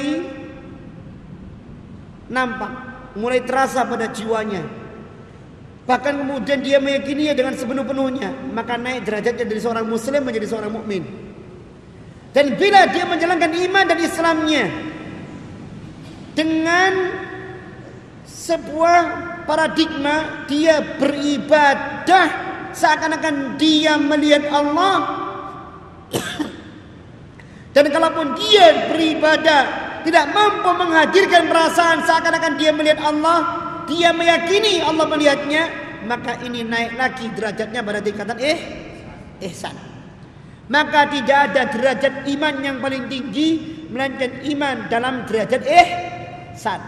Kalau ada seorang muslim mengaku dia adalah sebagai waliullah, lalu kemudian dia mendatangkan syariat tersendiri dari syariatnya Rasulullah sallallahu alaihi wasallam, mendatangkan syariat sendiri dari syariatnya Allah Subhanahu wa taala, maka itu bukan seorang muslim, bukan seorang mukmin. Ya, karena waliullah adalah sosok yang ketika menjalankan Islamnya dilandasi dengan iman yang kuat. Bahkan iman ini mengantarkan dia kepada sebuah proses ibadah. Ketika dia melaksanakannya, seakan-akan Allah di hadapannya. Dia tidak berani macam-macam. Dia malu dan dia tidak ingin berbuat kurang ajar di hadapan Allah. Dia ingin menunjukkan nilai ibadah yang sebenarnya kepada Allah. Dan kalaupun perasaan ini tidak bisa dihadirkan, dia meyakini Allah melihat apa yang dilakukannya, sehingga dia pun tak bisa untuk berbuat leluasa. Ya, dia berusaha untuk memberikan yang terbaik di hadapan Allah Subhanahu wa taala. Dan inilah derajat ihsan dari keimanan seorang, dan inilah pula yang mengangkat orang itu menjadi waliullah. Jadi waliullah itu ya ikhwani fillah rahimanallah. Kalau kita kaitkan, sebenarnya banyak kaitan iman ini dengan hadis-hadis yang lain. Termasuk kaitan hadis ini dengan hadis ke-37 dalam kitab Al-Arba'in An-Nawawiyah tentang waliullah. Ya, tentang waliullah. Bahwa waliullah itu adalah orang mukmin yang benar-benar mukmin mencapai derajat muhsin, ihsan. Bukan orang tertentu, ya. Kalau Anda bertanya, Ustaz, kita dalam menjalankan iman bisakah kita meraih derajat ihsan? Bisa kita menjadi seorang waliullah? Bisa. Setiap muslim mukmin ya waliullah.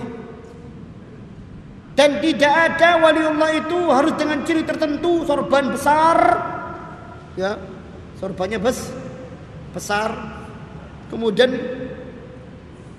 kemejanya warna tertentu, pakai selendang, ya. Terus apa lagi? Dalam gambaran wah sosok wali, enggak. Kewalian itu predikat. Kewalian itu predikat. Dan mencapai predikat ini adalah dengan mengupayakan iman yang kita miliki sampai pada derajat ihsan. Beribadah kepada Allah seakan-akan kita melihat kepada Allah, atau kita merasakan dalam iman kita, menjalankan Islam kita selalu diawasi oleh Allah sehingga kita tidak berani macam-macam. Ini sudah wali. Ya, ini sudah wali. Bahkan kata Imam Syafi'i mengatakan demikian. Idza ra'aita rajulan, kalau Anda melihat seorang laki-laki yang yatiru fil hawa, bisa terbang di langit, aw yamshi 'alal ma, atau dia berjalan di atas air, fala taghtarru bihi, maka jangan Anda tertipu dengan orang itu, hatta ta'rifu makanahu min sunnati Rasulillah sallallahu alaihi wasallam, hingga kalian tahu bagaimana kedudukan orang ini, ikatan orang ini, keimanan orang ini dengan ajaran yang dibawa oleh Rasulullah sallallahu alaihi wasallam. Kalau dia membawa ajaran yang lain, melakukan ajaran-ajaran yang bukan dari Rasulullah sallallahu alaihi wasallam, tidak bersumber dari Al-Quran dan Sunnah Rasulullah sallallahu alaihi wasallam, maka dia bukan waliullah, tapi dia wali syaitan. Katanya waliullah, kok amalannya jauh dari Islam. Katanya waliullah, azan enggak pergi ke masjid. Katanya waliullah, ya, kok perkara yang haram tetap dijalankan, ya. Oh enggak, ini kuning ini khamr, tapi kalau masuk dalam gelas teh. Masuk dalam apa? Kerongkongan saya berubah menjadi teh, enggak ada. Minum dulu. Terus Mas.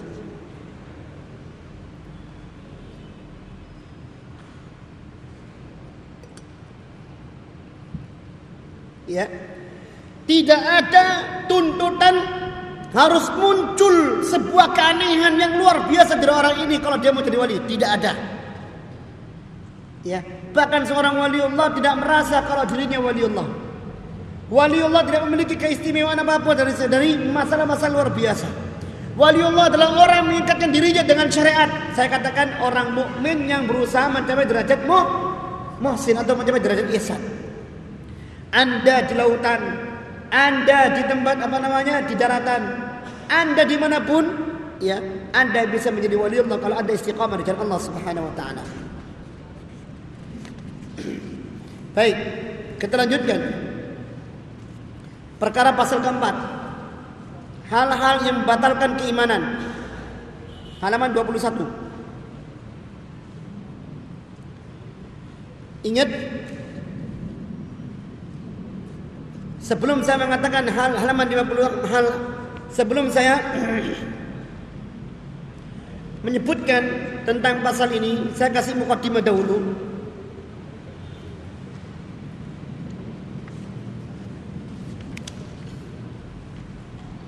Mukaddimahnya adalah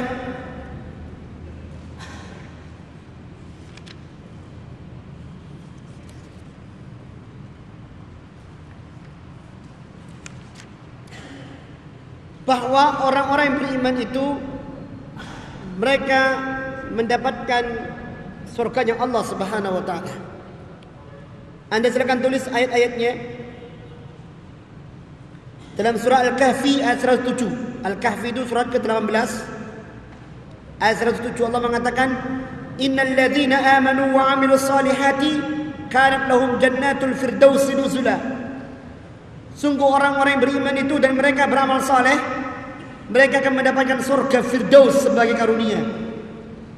Coba surga Firdaus. Surga Firdaus surga yang paling tinggi.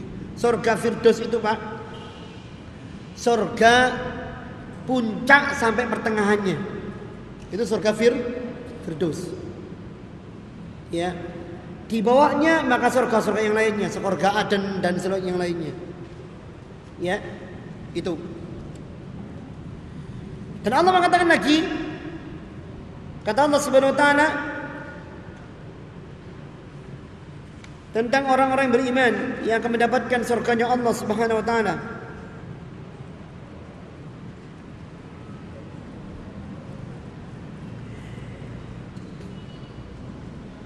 Wa tilkal jannatu allati uristumuha bima kuntum ta'malun. Pada ayat ke-72 surah Az-Zukhruf. Surah Az-Zukhruf, kalau tidak salah surah Az-Zukhruf ini surat ke-43 ayat 72, Allah mengatakan tilkal jannah, itulah surga, allati uristumuha, yang diwariskan oleh Allah kepada kalian semuanya, bima kuntum ta'malun, lantaran amalan-amalan kalian yang berangkat dari iman kalian kepada Allah Subhanahu wa taala. Nah, ini berarti tidak akan bisa masuk surganya Allah kecuali dengan iman. Tidak akan mendapatkan kenyamanan di akhirat kecuali dengan iman. Ya, tidak akan bisa mendapatkan kenikmatan di akhirat kecuali dengan iman. Nah, sekarang ternyata di sana iman itu sebagaimana dikatakan tadi, al-imanu yazidu wa yanqus. Iman itu bisa bertambah dan bisa berkurang. Kata Imam Syafi'i mengatakan, al-imanu qaulun wa amalun. Iman itu adalah ucapan dan perbuatan. Yazidu wa yanqus, bisa bertambah, bisa berkurang. Yazidu bit ta'ah, bertambahnya dengan kita menjalankan ketaatan. Wa yanqusu bil ma'siyati, dan berkurangnya dengan kita melakukan maksiat. Beliau pun mengatakan dengan firman Allah, yaitu dalam firman Allah yang mengatakan, wa yazdadul ladzina amanu imana. Ya. Wa yazdadul ladzina amanu imana. Wa yazdadul ladzina amanu imana, dan orang-orang beriman makin bertambah imannya.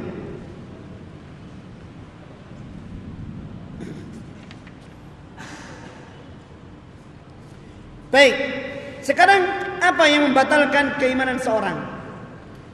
Ya, ini tidak lagi berkurang oleh maksiat, bahkan sirna iman itu. Bahkan iman itu menjadi sirna. Sirna walaupun orang yang menjalankannya masih mengaku beriman, tapi sirna di mata Allah Subhanahu wa taala. Ini bahaya. Kalau orang itu mengetahui kesalahannya dan menyadari itu salah, insya Allah orang ini masih bisa dibetulkan, masih bisa diingatkan. Tapi kalau dia salah, diingatkan tidak mau, maka merasa benar, ini sulit. Ini sulit. Karena merasa benar, ya ini paling bahaya. Nah, ini perlu kita ketahui apa saja yang membatalkan keimanan seorang. Pertama, mengingkari rububiyah Allah.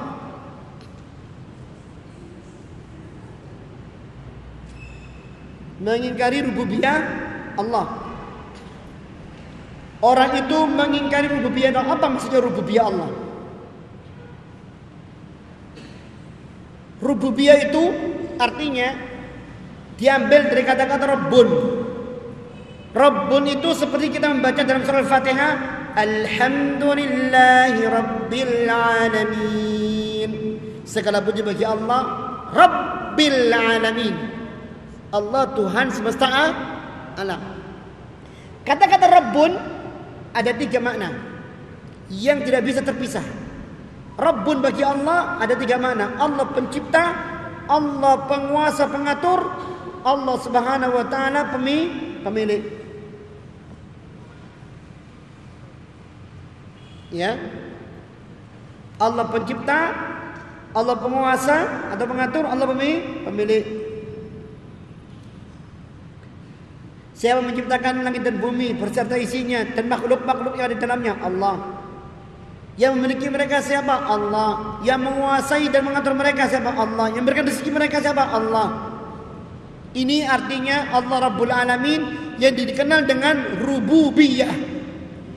Lah, iman ini bisa batal bila kita mengingkari rububiyah Allah.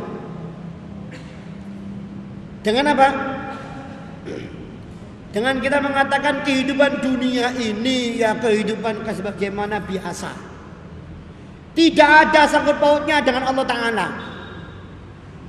Ya. Bumi gersang, tumbuhan tumbuh, itu sudah memang fenomena alam. Matahari muncul dari timur terbenam di baratnya, itu sudah fenomena alam. Ini mengingkari rububiyah Allah. Sebagaimana keyakinan orang-orang ateis. Saya sering ngomong masalah ini. Suatu ungkapan peristiwa, cuplikan peristiwa ketika Gagarin berhasil mencelokkan kaki ke mana? Ke bulan. Ya. Itu benar tak itu? Hah? Kan dari Soviet kan dia. Dia mengatakan mana? Aku enggak melihat bulan, enggak melihat Tuhan di bulan. Ya, mana? Bulan kan di atas. Orang-orang kalau munajat kepada Tuhan kan ke atas. Di bulan enggak ada Tuhan. Ya. Aku sampai ke bulan dan aku tidak melihat Tuhan. Coba kurang ajar ini. Omongannya dibantah oleh orang ahli jam dari Belanda. Ini menunjukkan gobloknya Gagarin. Mencari Tuhan di bulan seperti mencari tukang jam di dalam jam. Jam diotek-otek, mana penciptanya jam ini? Ini enggak ketemu, Mas. Ya. Golek penciptanya jam di dalam jamnya enggak ketemu. Ini menunjukkan bodohnya Gagarin. Mencari Tuhan di bulan seperti mencari pembuat jam di dalam jam. Subhanallah. Ya. Coba. Maka siapapun yang mengingkari rububiyah Allah, batal imannya. Dia bisa kafir. Dia bisa menjadi seorang ateis. Allah Subhanahu wa taala mengatakan dalam ayatnya, dan ini salah satu kaitan ayat yang mengingkari rububiyah Allah. Nanti akan kita jelaskan. Wa qalu ma hiya hayatuna dunya namutu wa nahya wa ma yuhlikuna illa ad-dahru wa ma lahum bidzalika min ilmin in huwa illa yadhunnun. Dan mereka berkata, kehidupan ini tak lain hanyalah kehidupan di dunia saja. Kita mati dan kita hidup, dan tak ada yang membinasakan kita selain masa itu sendiri. Kata Allah, dan mereka sekali-kali tidak mempunyai pengetahuan tentang itu. Mereka tidak lain hanyalah menduga-duga saja. Ya. Seakan-akan dunia ini tidak ada yang mengatur.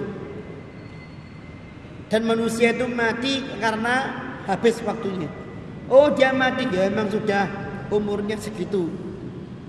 Ya, tanpa ada kaitan dengan Tuhan, tanpa kaitan dengan Allah SWT, tidak.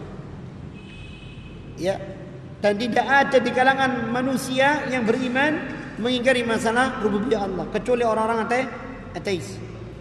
Kemudian yang kedua, Yang membatalkan keimanan adalah sombong serta menolak beribadah kepada Allah. Sombong.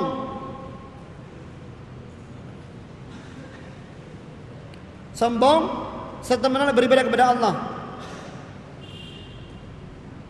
Ada orang seperti ini, ada banyak.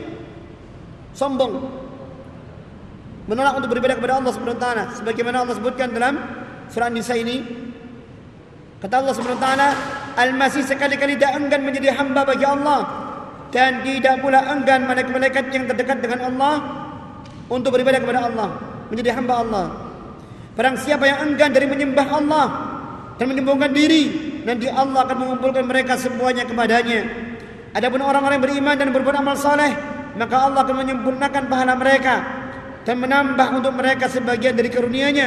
Adapun orang-orang yang enggan dan menyombongkan diri, maka Allah akan menyiksa mereka dengan siksa yang pedih, dan mereka tidak akan memperoleh bagi diri mereka pelindung atau penolong selain dari Allah Subhanahu wa taala saja.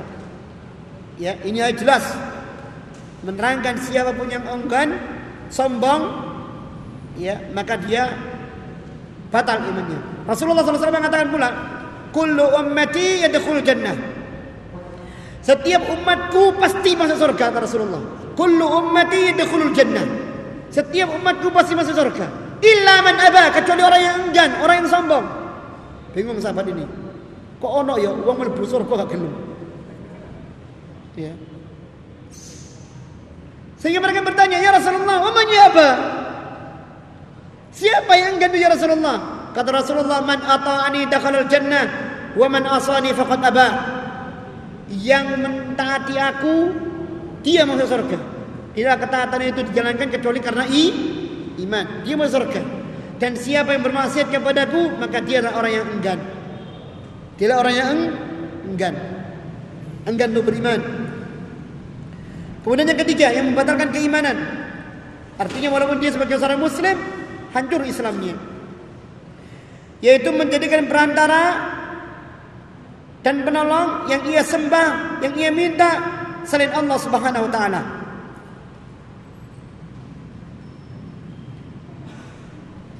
Sebagaimana Allah mengatakan dalam surat Yunus ayat 18, Allah mengatakan wa ya'buduna min dunillahi ma la yadurruhum wa la yanfa'uhum, dan mereka menyembah selain Allah apa saja yang tidak dapat mendatangkan madarat kepada mereka dan tidak pula mendatangkan manfaat bagi mereka. Wa yaquluna, dan mereka yang menyembah itu berkata, haula'i syufa'una indallah. Mereka yang kami sembah itu adalah sosok-sosok pemberi syafaat untuk kami di sisi Allah Subhanahu wa taala. Apa kata Allah? Ini Allah membantah. Qul atunabbi'una Allah. Katakanlah, apa kamu ingin mengabarkan kepada Allah bima la ya'lamu fis samawati wala fil ard, dengan sesuatu yang tidak diketahui baik yang di langit maupun di dalam bumi. Sesuatu yang disembah itu tak mengetahui apa-apa, tak mengetahui apapun yang ada di langit, tak mengetahui apapun di bumi. Ya. Subhanahu wa ta'ala amma yusyrikun. Sungguh Allah Maha Suci dari apa yang kalian persekutukan. Bahkan dalam surah Az-Zumar, ya, surah Az-Zumar, surat ke-39 ayat ketiga, Allah mengatakan tentang orang-orang yang menjadikan wasilah itu, ma na'buduhum illa liyuqarribuna ila Allah zulfa. Di pertengahan ayat tersebut, mereka ketika menjadikan perantara, mereka mengatakan, kami ini bukan menyembah perantara itu, tapi kami ingin menjadikan perantara itu sebagai apa? Sebagai perantara untuk kami kepada Allah, mendekatkan diri kami kepada Allah. Akhirnya Allah bantah dan Allah Subhanahu wa taala batalkan iman mereka. Syirik. Asumsinya apa asumsinya? Analoginya apa? Loh, kita ini kan kalau mau datang ke presiden kan tidak langsung Pak Presiden, enggak. Ya pasti kita melayangkan surat dulu sampai ke istana kepresidenan. Baru kemudian ketika ada jawaban, kita kemudian berkunjung di pos satpam, nunggu, kemudian masuk ruangan, ditunggu diatur oleh ajudan, ya, antri di situ sampai kemudian ngomong sama presiden. Ya. Masa Allah Subhanahu wa taala disamakan dengan presiden? Allah Subhanahu wa taala yang Maha mendengar, Maha melihat, Maha suci, ya, Maha hidup disamakan dengan presiden yang tidak bisa mendengar, tidak bisa melihat apa yang di balik tembok. Yang sebenarnya dia adalah orang yang sangat terbatas. Ya, sungguh ini sesuatu perumpamaan yang batil, ya, merumpamakan Allah Subhanahu wa taala dengan makhluk.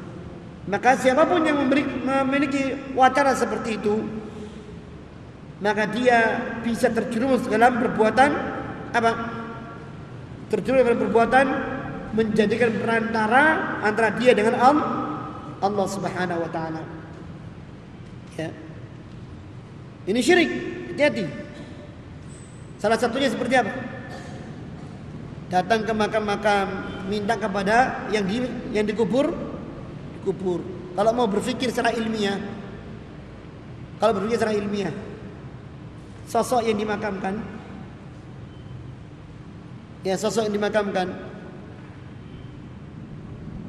kira-kira mampu nggak melawan cacing tanah? Datang cacing tanah masuk ke tubuhnya, makan dagingnya. Dari perutnya muncul belatung-belatung, ya, yang menggerogoti dari dalam. Datang kemudian kalajengking mencongkel matanya. Ya, datang lagi apa? Ular yang makan tubuhnya. Ya, sampai kemudian hancur. Bau busuk menyengat. Ya, dia sendiri untuk mempertahankan dirinya utuh tidak mampu. Menahan datangnya binatang-binatang itu, ketika binatang-binatang itu ingin menguraikan tubuhnya tidak mampu. Kok kemudian akan memberikan pertolongan pada orang lain? Sungguh ini adalah sesuatu yang mustahil. Yang keempat, yang bisa membatalkan keimanan, menolak sesuatu yang ditetapkan oleh Allah Subhanahu wa taala. Menolak sesuatu yang ditetapkan oleh Allah Subhanahu wa taala. Dan ditetapkan pula oleh Rasulullah sallallahu alaihi wasallam.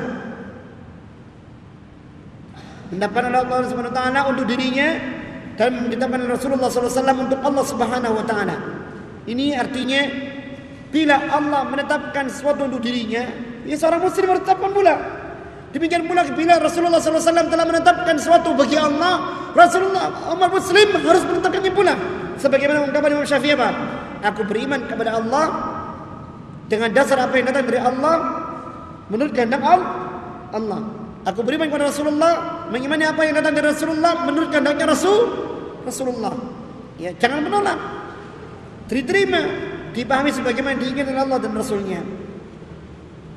Contoh misalkan dalam masalah ini, dalam masalah sifat Allah. Allah punya sifat, Allah punya nama.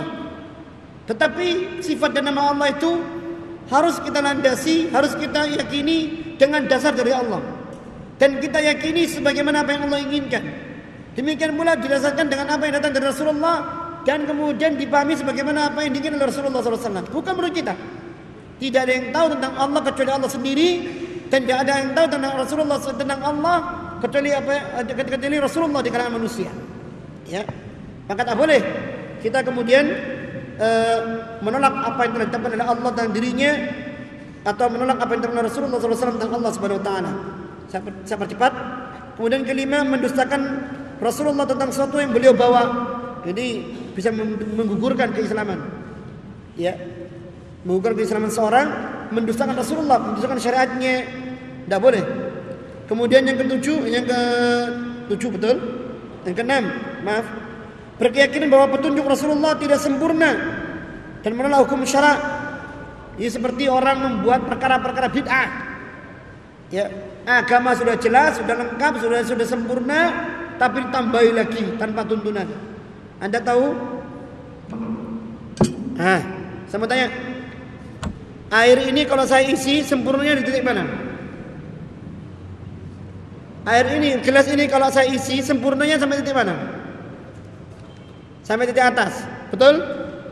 Kalau saya kurangi, berkurang enggak? Berkurang. Kalau saya tambahin lagi, tetap.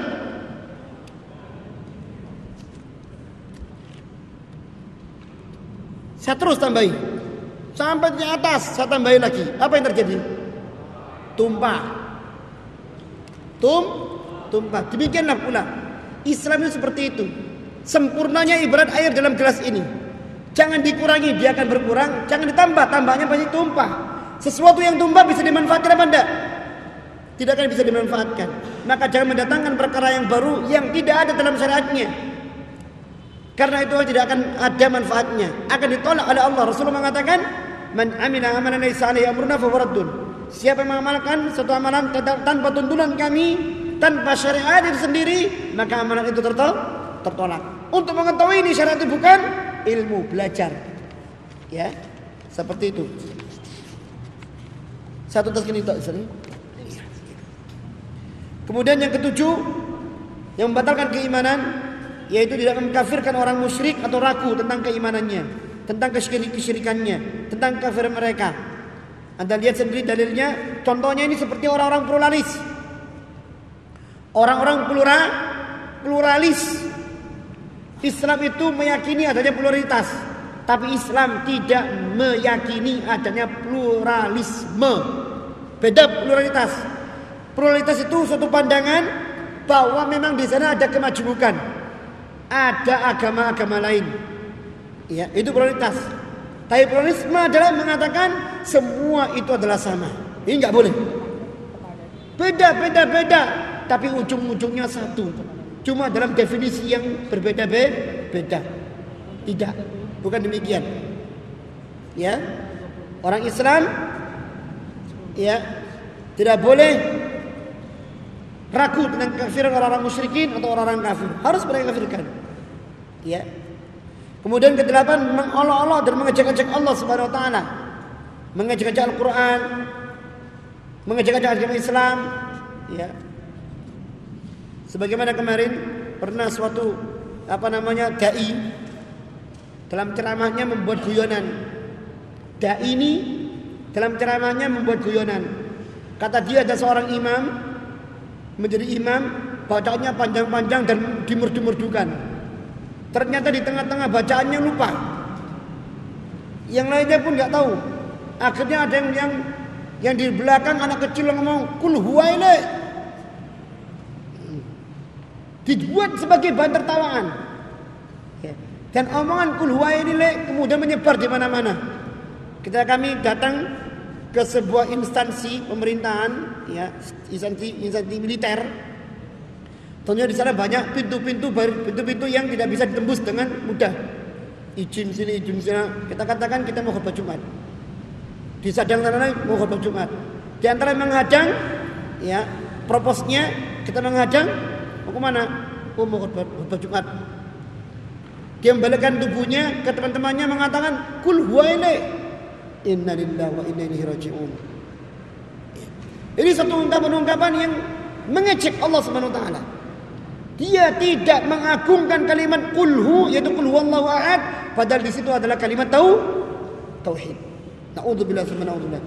Ya, jangan bersedekah gurau silakan, tapi jangan kemudian bersedekah gurau dengan menjadikan ayat atau Al-Qur'an sebagai atau hadis Rasulullah SAW sebagai bahan sedekah gurau. Dalilnya jelas, ya, seperti itu. Yang ke-10, meyakini bahwa orang-orang yang tertentu boleh keluar dari ajaran Rasulullah SAW. Ini seperti orang-orang sufi. Ya, kita ini yang belajar syariat ini rendah, anak TK. Kalau mau tingkatan lebih harus makrifat, harus hakikat. Ya, ini dengan cara tertentu, dengan thariqat tertentu, ini nggak benar. Ya, ini menyesatkan. Ini nggak boleh. Siapa yang meyakini seperti itu, dia telah keluar dari ajaran Rasulullah SAW. Ya, karena berarti boleh adanya orang yang membuat syariat terbaru selain ajaran Rasulullah SAW. Ini salah. Salah satu yang banyak terjadi adalah orang-orang yang membuat acara manakib Syaikhul Qadir Jailani atau istilah manakiban. Ya, di situ ada 70 cerita khayal yang mustahil itu mencermin keimanan. Ya, sampai kemudian Allah takut kepada Syaikhul Qadir Jailani. Na'udzubillah min dzalik. Ini adalah syirik kepada Allah Subhanahu wa taala. 11, berpaling dari agama Allah, tidak mau mempelajarinya, tidak mau mengamalkannya. Ya, ini berarti apa? Murtad. Atau dia nggak murtad tapi dia nggak mau belajar tentang Islam, membenci Islam. Sama, imannya adalah imannya menjadi orang iman yang tertolak. Baik. Terima kasih kebersamaan antum semuanya. Mudah-mudahan dari majelis ini ada ilmu yang bisa kita ambil, ada hikmah yang bisa kita tuai dan kita jalankan, dan ada semangat untuk senantiasa menuntut ilmu. Ada kesadaran untuk kita lebih baik, ya. Ada kesadaran untuk kita tidak meninggalkan akhirat kita. Ada kesadaran untuk kita tidak terfokus pada dunia. Ada kesadaran untuk kita memuliakan ilmu, dan ada kesadaran untuk meraih kemuliaan itu dengan ilmu. Semoga Allah Subhanahu wa taala memberikan taufiknya pada kita semuanya, dan semoga Allah Subhanahu wa taala menjadikan ilmu yang kita ketahui tentang konsep iman ini menancap membaca dalam diri kita, dan semoga ini menjadi awal kita menjelajah dunia ilmu, dunia Al-Quran dan Sunnah Rasulullah SAW yang akan membawa kebaikan bagi kita dunia dan akhirat. Dan semoga kesibukan kita dalam dunia kampus tidak menjadikan kita lupa akan kewajiban kita kepada akhirat. Ya, mulianya kita bukan karena gelar, mulianya kita karena kemuliaan iman. Gelar itu penyeimbang, gelar itu adalah pendamping, bukan sesuatu yang utama. Ya, demikian. Subhanakallahumma wa bihamdika asyhadu an la ilaha illa anta astaghfiruka wa atubu ilaik. Assalamualaikum warahmatullahi wabarakatuh.